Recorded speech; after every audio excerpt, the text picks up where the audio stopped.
Umorder ulit ako ng panibago. Paano ba naman?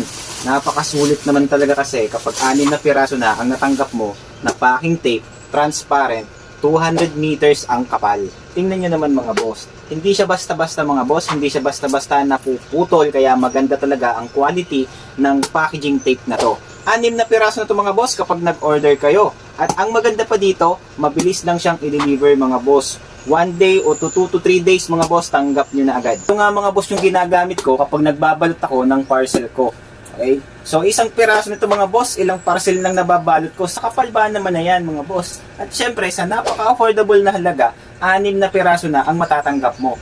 Ito yung transparent packaging tape na pwede mong ibenta kung meron kang tindahan or magagamit mo kung online seller ka. Ito nga yung example mga boss ng pagbabalot ko ng aking parcel. Paikot yan mga boss ng packaging tape na transparent. Kaya napakahalaga talaga ng packaging tape na to para sa akin. Bilang isang online seller or may tindahan, mabenta talaga ang transparent packing tape na to. Kaya kung interesado ka dito, ay ilalagay ko na lang ang link nito dyan sa baba, sa taas ng aking pangalan, para same quality rin yung matanggap mo.